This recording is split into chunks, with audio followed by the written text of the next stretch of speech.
Namo tassa bhagavato arahato samma sambuddhassa. Namo tassa bhagavato arahato samma sambuddhassa. Namo tassa bhagavato arahato samma sambuddhassa.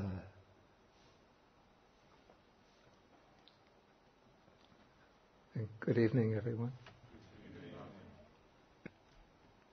Okay, we've been studying Sutta number 12 in the Majjhima Nikaya. This is the Mahāsīhanāda Sutta, the greater discourse on the lion's roar.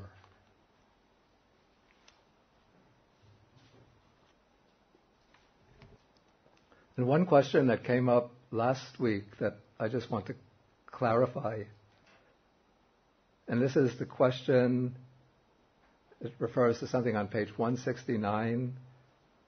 The Buddha speaks about the 4 different types of generation, 4 different types of birth, and then he speaks about spontaneous generation, spontaneous birth, birth without parents. And one of these types of spontaneous birth, one of the types of beings that are spontaneously born are human beings, some human beings. And so the question came up, what kind of human beings are spontaneously born? And thanks to Eva, she gave me some indication of this based on explanation of Master Yinchen. In one of his books, he gave an explanation of the 4 classes of birth, 4 types of generation. And he referred to a passage that occurs in a sutta in the Pali Digha Nikaya. In other collections also will have this type of explanation. In the Digha Nikaya, it's in the Aganya Sutta. This is in the 3rd part of the Digha Nikaya. I think it's sutta number 29 or 30. Here the Buddha says that at the beginning of the world's cycle, it also comes in the Brahmajala Sutta, I believe. Yeah, in the Brahmajala Sutta, at the beginning of any world cycle, when the world system starts to form, starts to take shape again, then those who have been human beings were previously reborn in the what's called the Abhasara Deva Loka. This is a kind of higher realm of existence where they exist as beings of light. Then when they start to appear again into the human realm, they don't appear as ordinary human beings, but they come as beings of light. They come as spontaneously born beings, not through parental birth. They're not born through sexual intercourse, but they come in through they're born here spontaneously. They have very luminous bodies. They can move about through their own will. They don't depend on other means of locomotion, but they can move about through their own will over vast distances. They're very joyful, almost like divine beings.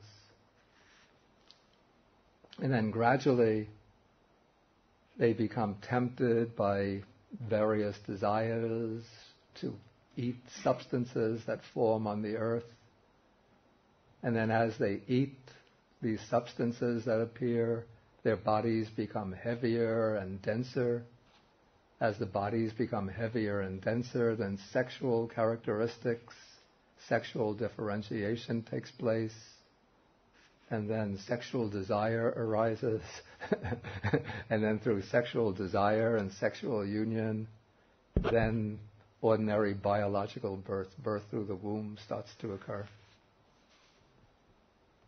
And then the spontaneous generation comes to an end, and ordinary womb birth generation occurs.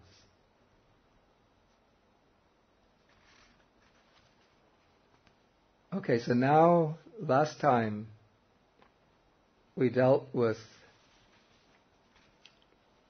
the Buddha's ability to determine where a being will be reborn by looking at this being and encompassing with his own mind the mind of that being. The Buddha is able to understand from that person's behavior, from that person's actions, state of mind.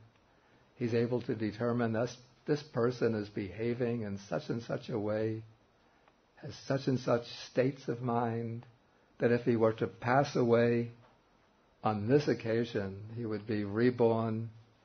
It could be in the hell realm, could be in the state of the pretas, could be in the animal realm, the human realm, the heavenly realm. And if he's practicing the noble path, he'll determine that this one is going to attain liberation in this very life with no more rebirth. Okay, now the Buddha is giving this disclosure of his own superior knowledges, if you remember the original story, because of the renegade monk named Sunakata, who had lost trust in the Buddha, lost confidence, and was going about denouncing the Buddha in the city of Vesali. And Sunakata had set up 2 criteria for what he considered the ideal guru, ideal spiritual teacher. One is miraculous powers, superhuman powers, and he didn't see the Buddha exhibiting these superhuman powers. And the other criterion that he had set up was that the real enlightened master has to be one who practices extreme austerities. He would, even though he was a Buddhist monk, but he would look around, he would see some of the other teachers going around naked, their bodies very, very thin, just like, almost like skeletons.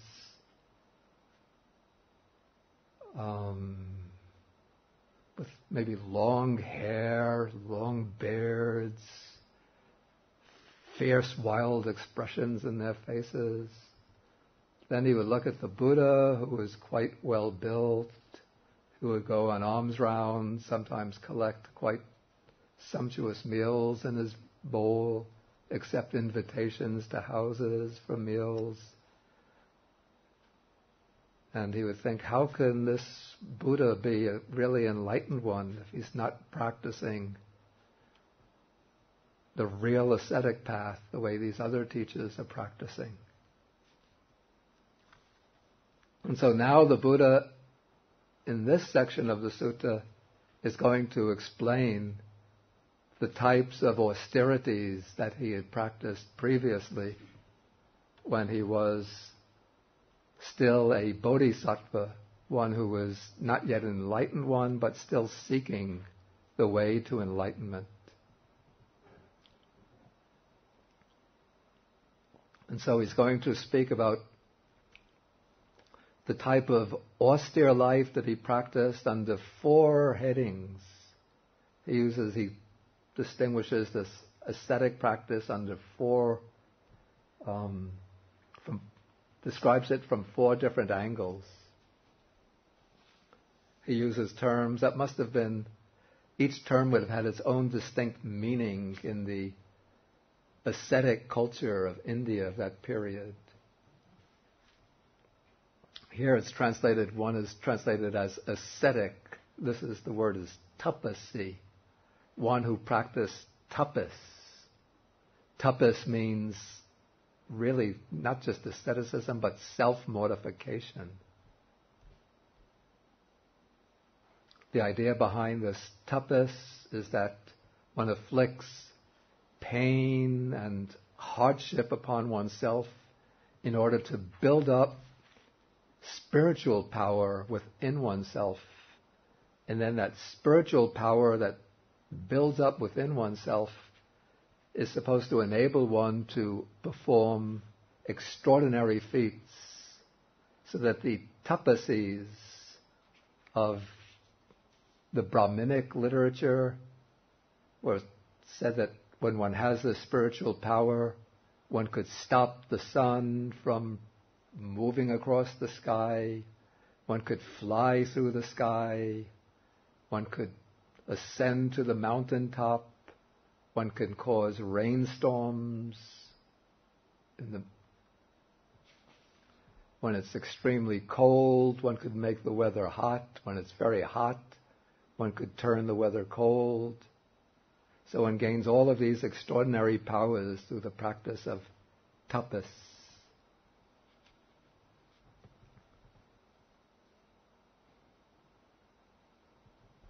Okay, so now the Buddha is going to describe some of the types of ascetic practices he undertook. I'll explain each term as we come across the section. Okay, so just like some of the other teachers, the Buddha says that he went naked.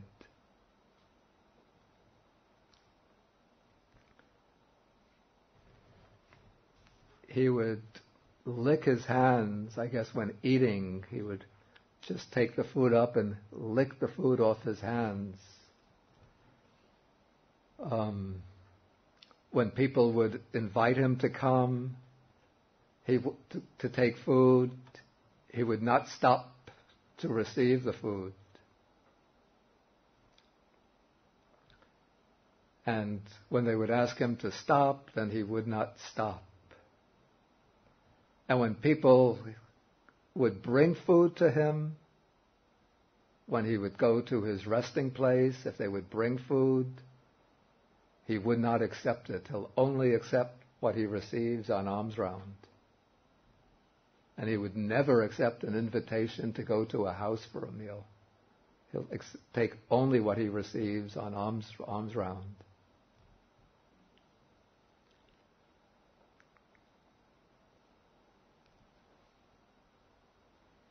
Some of these, I have to say, I don't quite understand the significance. He says, I would receive nothing from a pot, from a bowl, from across a threshold, across a stick, across the pestle, from two eating together, nothing from a pregnant woman, from a woman nursing a child. The next one, I think, was not rightly translated. From a woman lying in the midst of men. Literally, it's from a woman who has gone to the midst of men. I guess if there's a woman standing together with men, he would not accept anything from her. Sometimes in India, they would set up food distribution places to make offerings to ascetics. Very generous people would set up pots of food and invite the ascetics to come to receive the offerings. In that case, he wouldn't go there. He'd only accept from houses.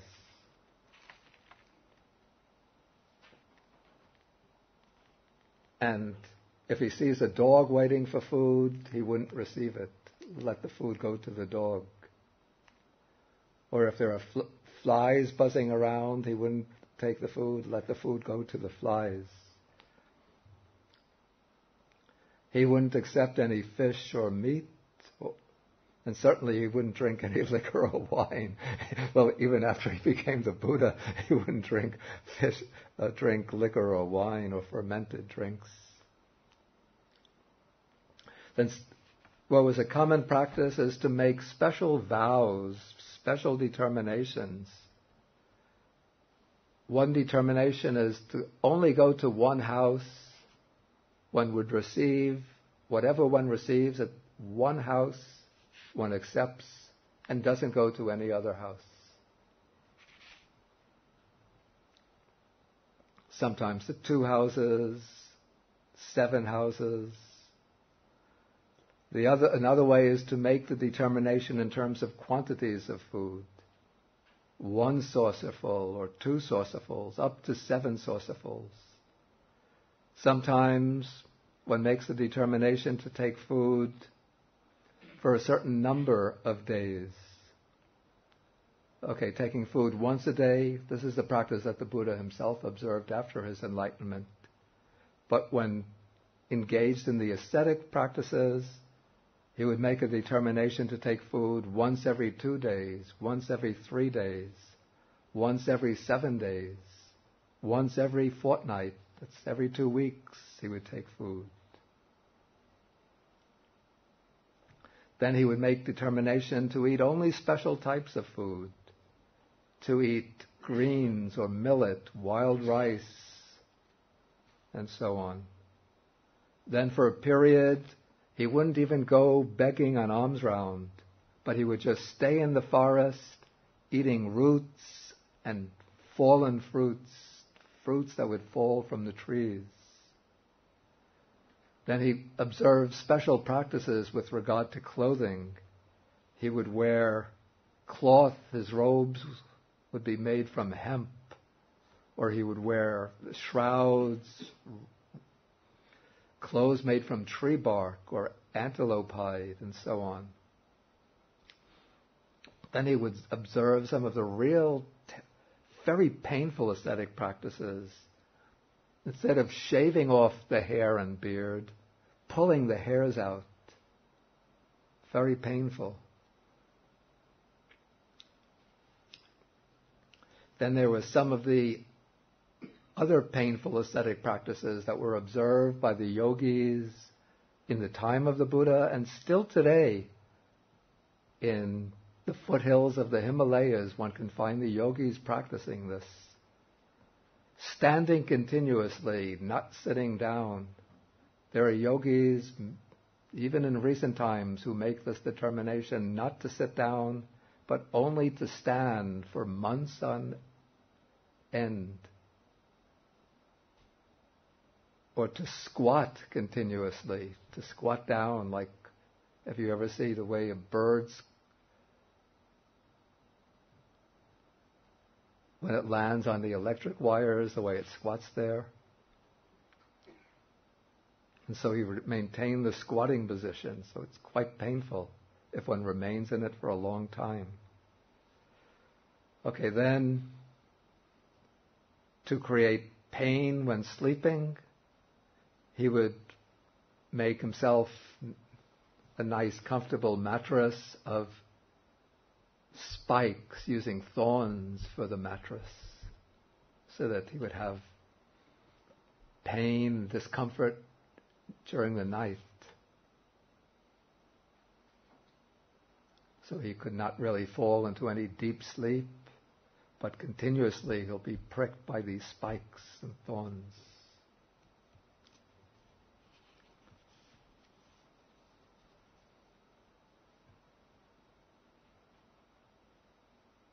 Then he would observe this practice of bathing, frequent bathing. This was a Brahminic practice. Okay, so this was the way he observed this practice of tormenting and mortifying the body.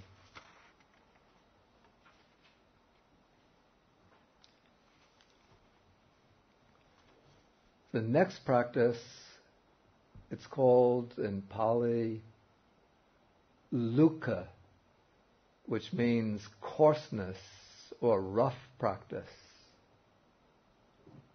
You call it, maybe you could also call it a kind of dirty practice.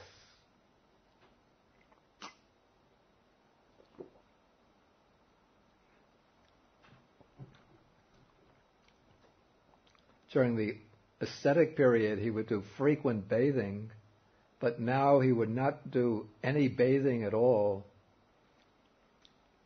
but he would just let the dirt and dust and sweat accumulate on his body till all of that dirt and dust, and northern India is quite a dirty and dusty land. During the hot season, when there's no rain, there's so much dirt and dust. Then during the rainy season, then there's a lot of mud, and all of that accumulates on the body, and it builds up and it forms a kind of cake. And this would layers of this dirt and dust would accumulate on his body till it would just flake off.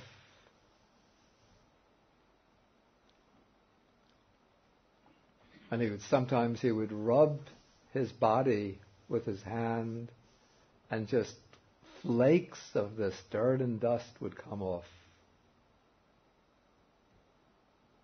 No, he says, it would never occur to me that he would rub the dirt and dust off with his hands. But sometimes he might just accidentally touch his body with his hand, and just the dirt and dust would just break off from the body. It would be so thick.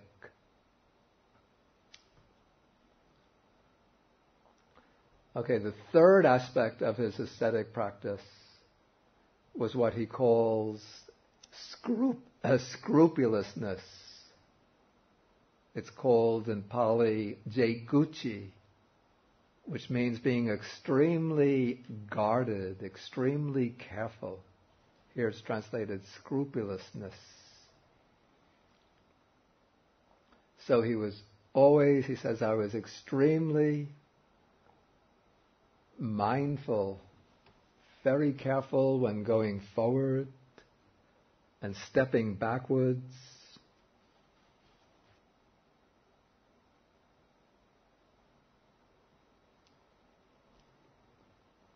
And he said he had this pity set up within himself, even towards a drop of water, afraid to let a drop of water fall to the ground from fear that it might injure tiny creatures on the ground.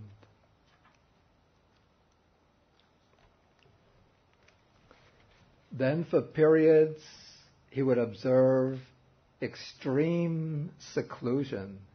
This is called paviveka, trying to avoid all contact with other human beings. So he says he would plunge into the forest and stay there. And if he saw a cowherd or a shepherd or somebody coming to collect grass or sticks, or a woodsman coming to chop down some wood, then he would run away, because he didn't want to be seen by other human beings.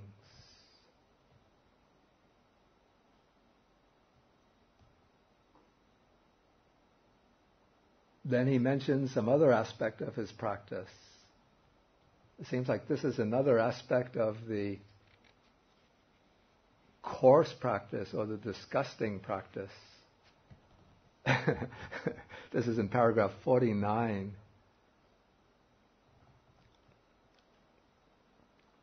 I hope you're not too sensitive. He would walk on all fours to the cow pens when the cattle had gone out, and then he would feed on the dung of the young calves. And he would even feed on his own excrement and urine. He calls this his great distortion in feeding.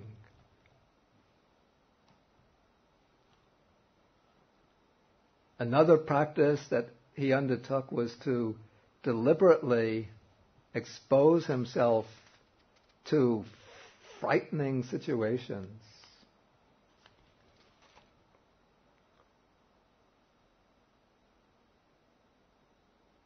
And this was a kind of test of the strength of his mind. And in India in this time, it's not like our modern skeptical age, but there was a belief that these very remote, secluded places were haunted by demons and spirits and ghosts and goblins, which would attack yogis and meditators who are not properly qualified and drive them insane, or even kill them and devour them alive. And so he would deliberately go to these places on those nights that were considered the inauspicious nights, the nights when it was believed that the goblins and the demons would come out and gather. And he would expose himself to them, almost taunting them and challenging them to come out and get him. And so he would go to these remote groves and stay there. And if you remember in the other sutta that we read very early in this course, this is sutta number 4, it's page 104, paragraph 20.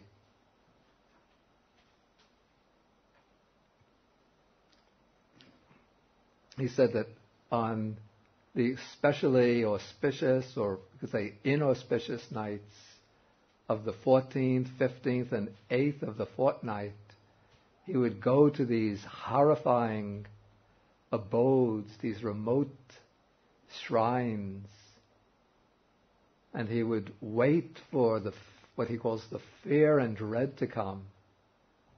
And if he was in one particular posture, for example, if he was sitting, he would remain sitting until the fear and dread that had overcome him was subdued.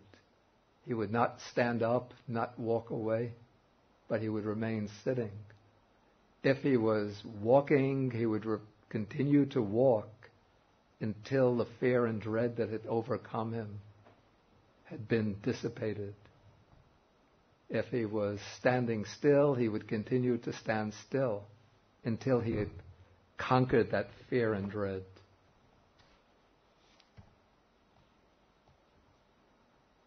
Okay, and then he would expose himself to extremes of the weather.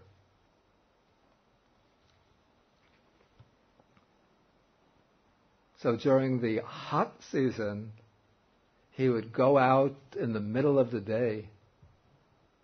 I think he would practice this, a yogic practice, an ascetic practice called the fivefold fire, which means that in the middle of the day, one sets up 4 fires around one, the fire at each of the cardinal directions, and the 5th fire is the sun directly overhead. And this is in the hot season, and in India, it's hot season, it's very hot. 110, could be 110 degrees. And so one then exposes oneself to the 4 fires on each side of oneself, and the sun directly overhead, and one endures that terrible heat without any inner complaining, without any impatience. And then during the cold season, and in northern India during December, let's say early January, it can get pretty cold. There's a period which is called the 8 days.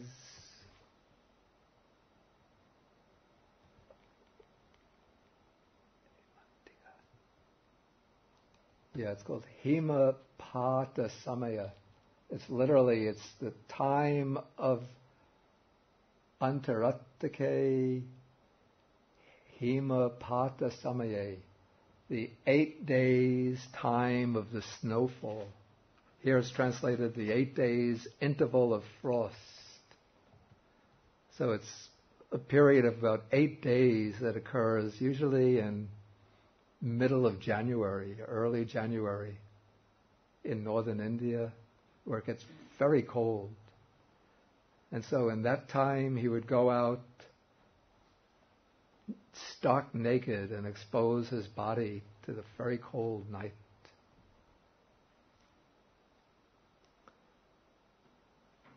And then while he was doing this verse occurred to him.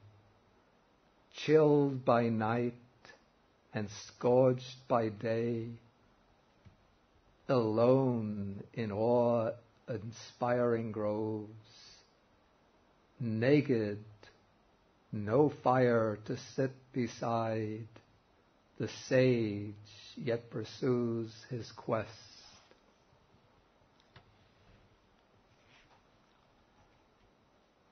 Okay, then, again, to subject himself to more hardship, he would go at night to sleep in the charnel ground.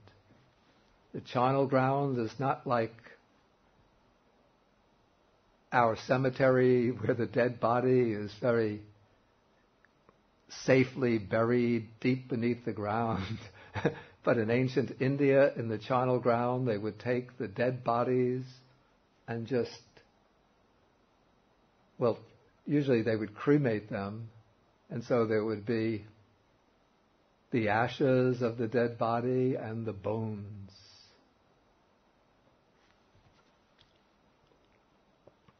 And so he would just take the bones of the dead and use them for a pillow.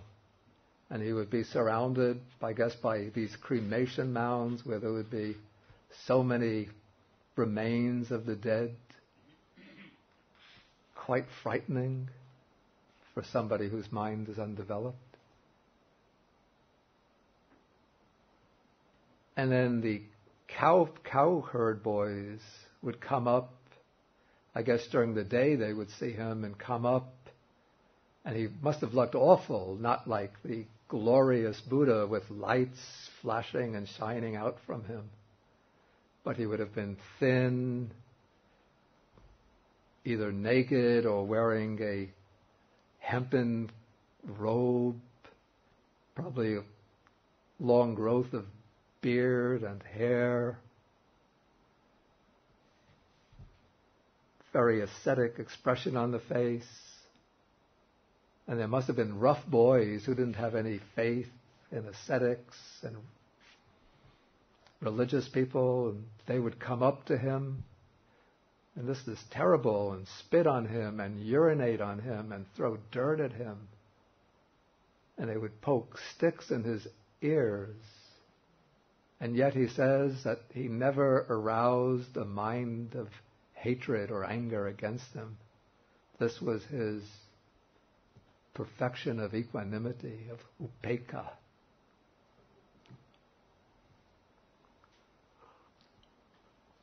Okay, now he describes some of his other practices with regard to food.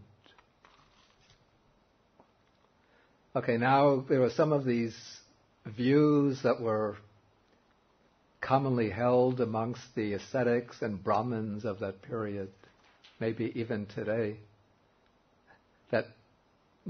there are even today. Purification comes about through food. You eat special diet and you get purified. Yeah, there is such a view. I remember even in Sri Lanka, they came to the forest hermitage where I was staying, a Ukrainian, partly of Polish descent, who had been ordained as a Hindu Swami in India, and his idea was that one should eat only raw foods, and this will purify one, so that one, with the purified body, one will become enlightened.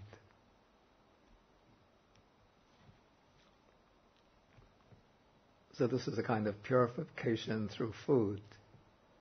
But the view of this period was one should just eat only special types of food. So some say there's a type of fruit in that period called the cola fruit. I don't know exactly what it is.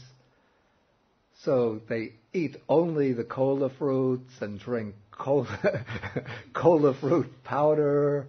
They drink cola fruit juice, eat cola fruit powder. They make cola fruit concoctions. I'm sure you could see this on television and sell it across on television. And so the Buddha, he must have seen one of these advertisements on the television of that period and thought, let me try that. And so he was eating only cola fruits, drinking only cola juice,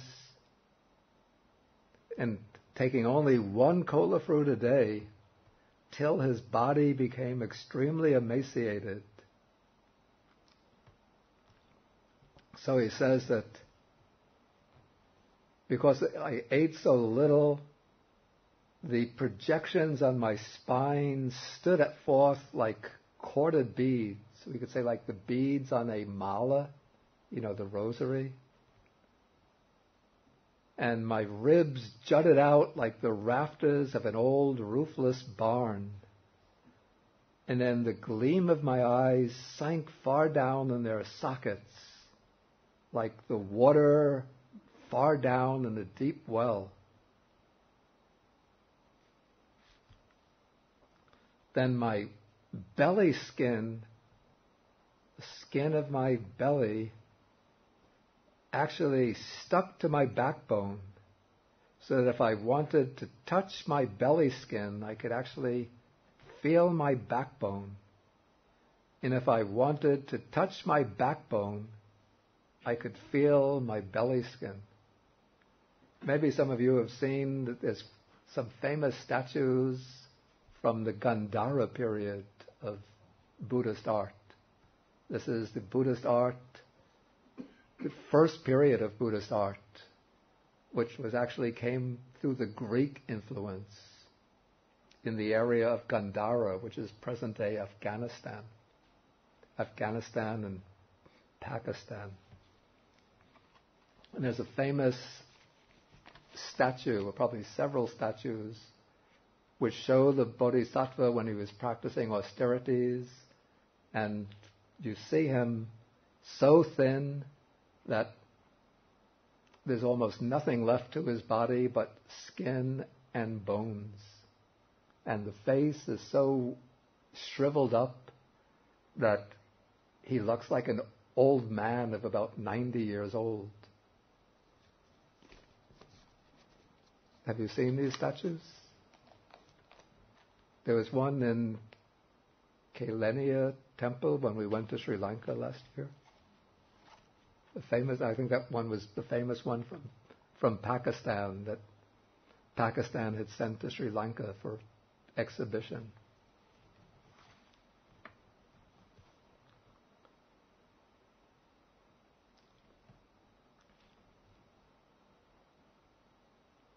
And then there was a famous incident that took place when the Bodhisattva, one time when he wanted to defecate, he fell over on the ground, and some of the devas who were watching him thought, maybe he's dead.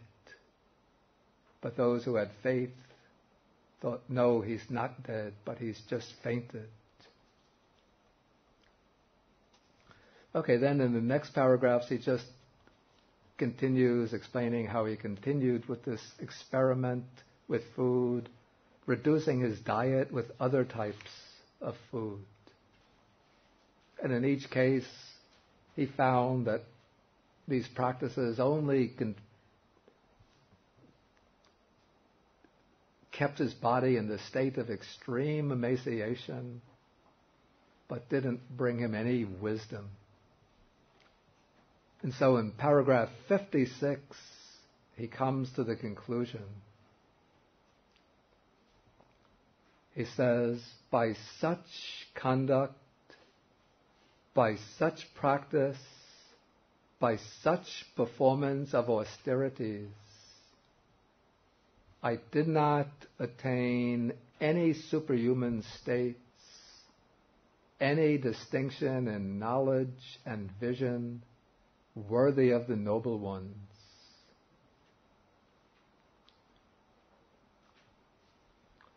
Why was that? Because I did not attain that noble wisdom which, when attained, is noble and emancipating and leads the one who practices in accordance with it to the complete destruction of suffering.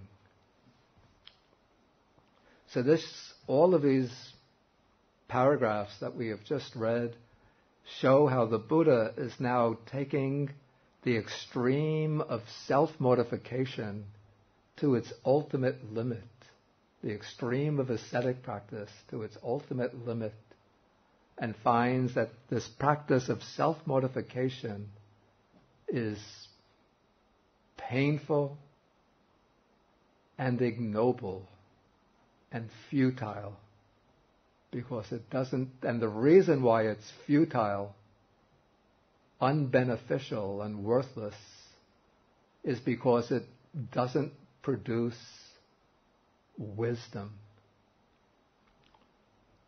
And at this point, you could link this paragraph here up with Sutta number 36. That's the Mahāsīhanāda Sutta.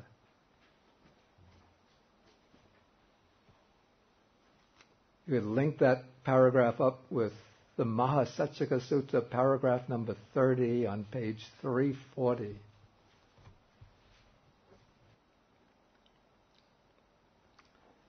Here the Buddha says, whatever ascetics or Brahmins in the past have experienced painful, racking, piercing feelings due to their exertion, this is the utmost, there is none beyond this.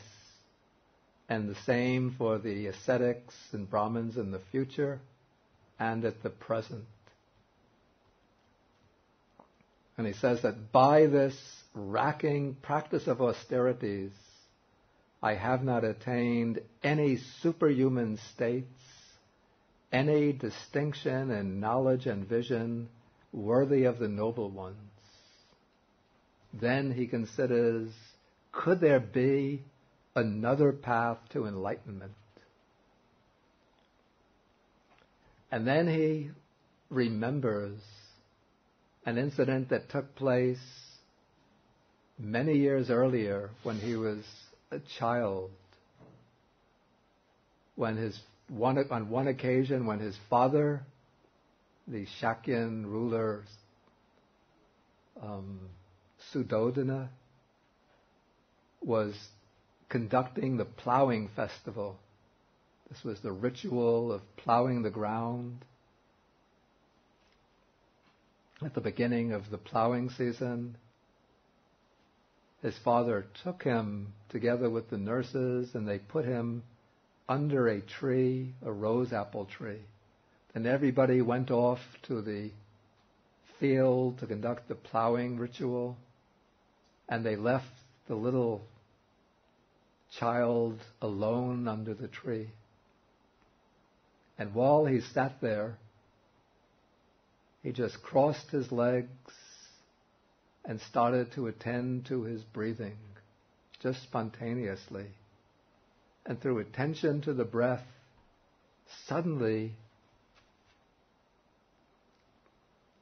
his mind left the realm of the senses and he entered into this very blissful, very joyful, very tranquil state. And now he recollected that state, that experience, and the question came to his mind, could this be the path to enlightenment? And then, following up on that memory,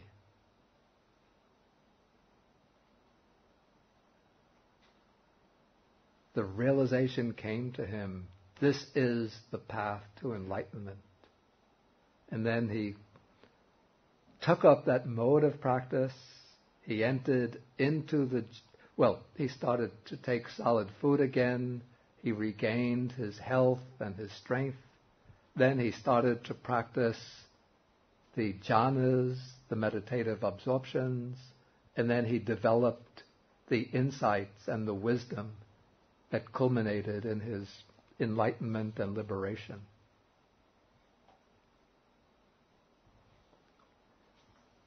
Okay, here we go back to the Mahāsīhanāda Sutta. here the Buddha, speaking to Sariputta, says that he wants to exhaust all the possibilities. So he says, there are some ascetics and Brahmins who hold that purification comes simply by traveling around in samsara, not making any special effort, but just going on from one life to the next. Then the Buddha says, I've traveled through just about every state of existence in this samsara, except for the devas of the pure abodes. But just by traveling around through this round of rebirths, it's not possible to gain purification.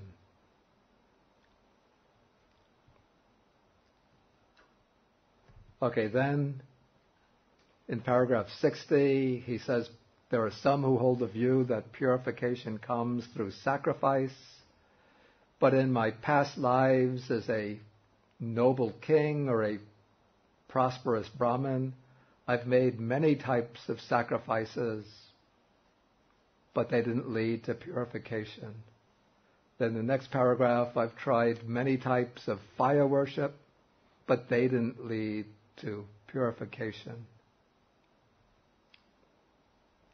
Then paragraph 62, he says that there are some ascetics and Brahmins who hold the view that as long as one is young, strong, and healthy, then one has a perfectly lucid mind and one's wisdom is clear and sharp. But when one grows old, 80, 90, or 100 years old, then one's wisdom starts to fade out, one's mind becomes dull and blunt. But now the Buddha says, I have become old, aged, burdened with years, advanced in life. I've reached my 80th year. And now he uses a comparison. Suppose I had 4 disciples. Each one has a lifespan of 100 years with perfect mindfulness, perfect memory, and completely lucid wisdom. And now suppose these disciples were to continuously ask me about any point of doctrine, about the 4 foundations of mindfulness.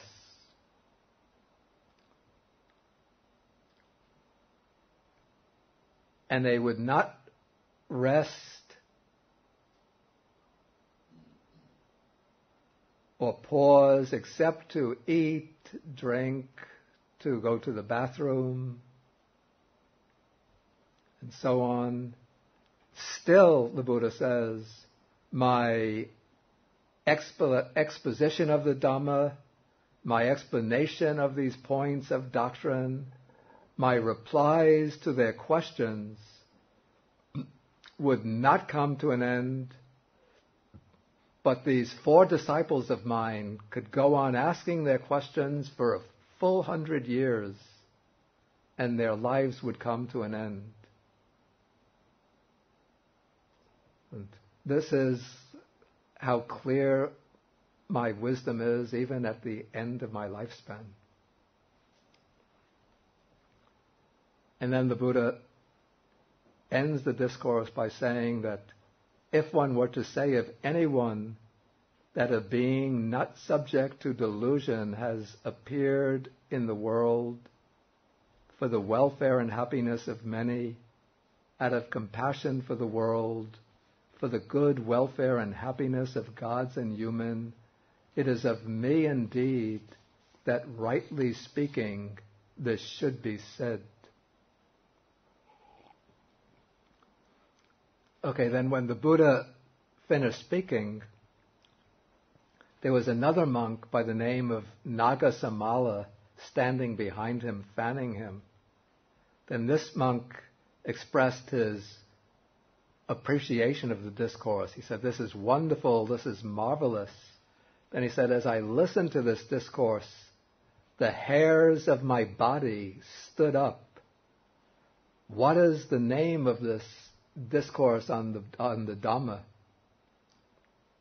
And then the Buddha said, for this reason, you may remember this discourse as the hair-raising discourse. That is,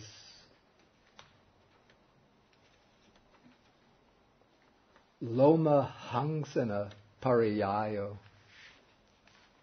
And so, at one time, this sutta had been called the hair-raising discourse. But at a certain point, the name got changed to the greater discourse on the lion's roar.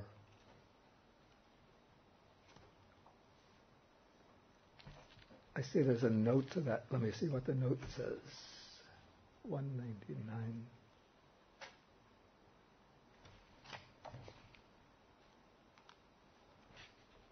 Yeah, the sutta is referred to by the name Loma Hangsana Pariyaya in the Questions of King Milinda, the Milinda Panha, and in the commentary to the Digha Nikaya.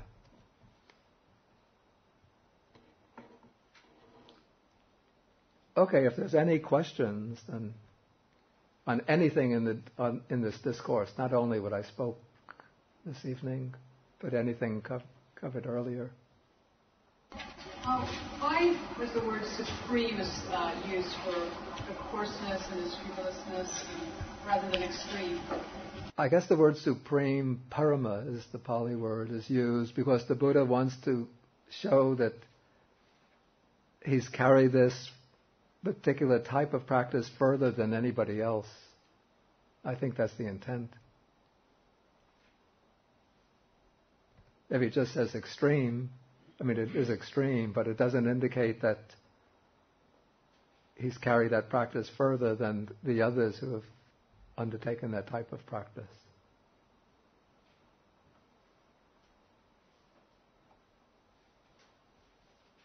Yes? How about bathing in water 3 times daily? Why would that be a hardship? Actually, I have to say, it doesn't seem particularly like a hardship to me. I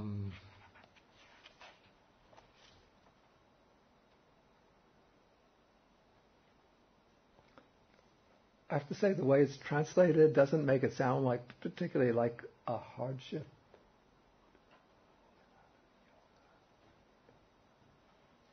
But there might be something connected with that practice that if we understood the details of it, that would make it seem like some kind of austerity.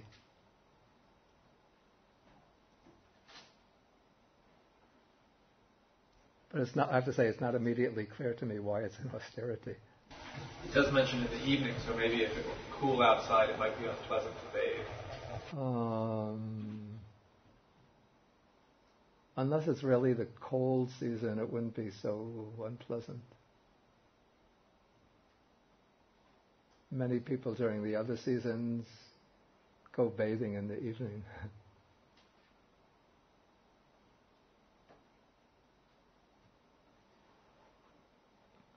It could be something like subjecting one's body, like standing under a waterfall for a long period to subject one's body to the force of the waterfall. It's a guess. Yes, Joanna. The emaciated, I can't hear the question. So. I'm trying to understand the relationship between the emaciated image of Buddha. Yeah. Yeah. And the full figure. Okay, what is the relationship between the figure of the emaciated Buddha and the figure of the full-bodied Buddha? I'm not really in any way very knowledgeable about Gandhara art. My guess is that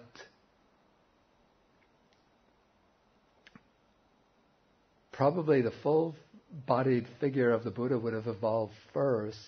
This is my guess, because the artist would have wanted to represent the Buddha in his status as an enlightened one. before. They would represent him in the earlier stage of his career as an ascetic practicing on the way to enlightenment.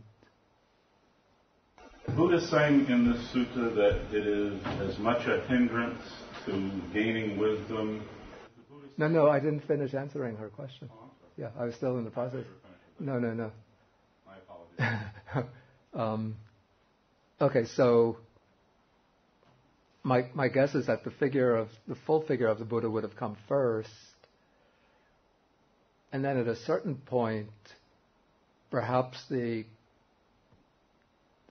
Gandharan artists would have been somehow taken up by the story of the bodhisattvas striving for enlightenment, and that motivated them, inspired them to create this figure of the emaciated Buddha. That is just my guess.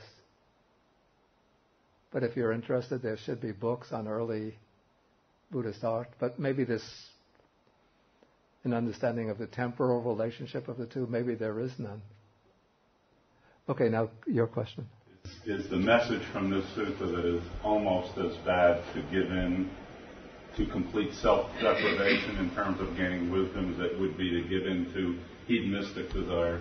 Okay, is the message that it's almost as bad to practice extreme asceticism as it is to give in to hedonistic desires?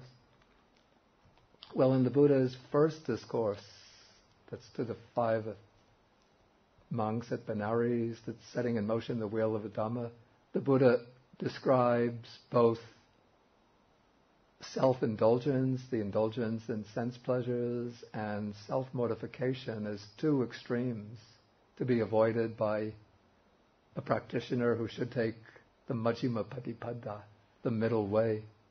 But he describes the two extremes differently. He describes the extreme of sensual indulgence. He says it's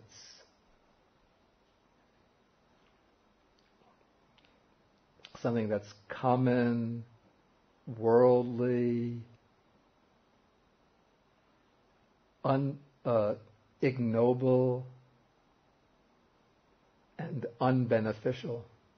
Common, worldly, indulged in by worldly people, ignoble, not noble, and unbeneficial. When he describes the extreme of asceticism or extreme of self-mortification, he describes it simply as painful, ignoble, and unbeneficial. So he doesn't describe it as common, worldly, or something engaged in by worldly people. But a practitioner has to avoid both these extremes. But the extreme of asceticism is usually resorted to by those who are seeking enlightenment, seeking liberation. So they're in some way drawn towards the goal, but they're just taking the wrong path. Yes? I'm just thinking about the difference in the Bodhisattva conception. Am I right, in the Mahāyāna tradition, would the Bodhisattva be a realized enlightened being? In the Mahāyāna conception, the Bodhisattva is conceived as being at different stages. So the Bodhisattva conception in Mahāyāna developed over a long period out of the early conception of the Bodhisattva.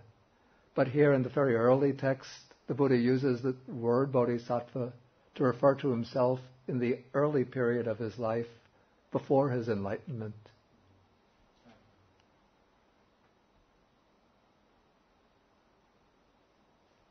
Any further questions?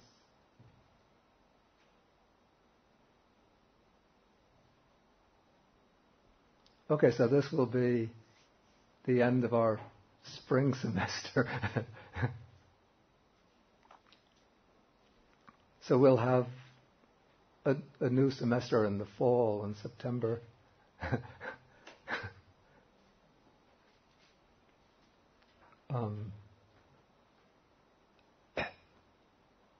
please remember to register for the summer school, the summer Dhamma retreat,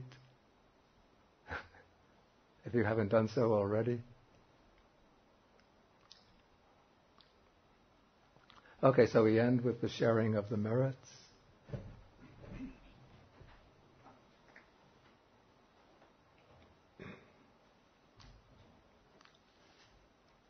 Okay, so we share the merits with the devas,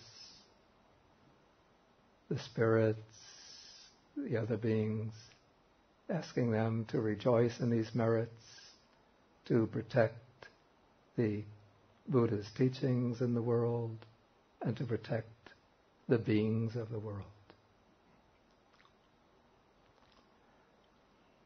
Akasata chabhumata deva naga mahedika punyantang anumoditva chirang rakantu sasanang. Akasata chabhumata deva naga mahedika punyantang anumoditva chirang rakantu desanam.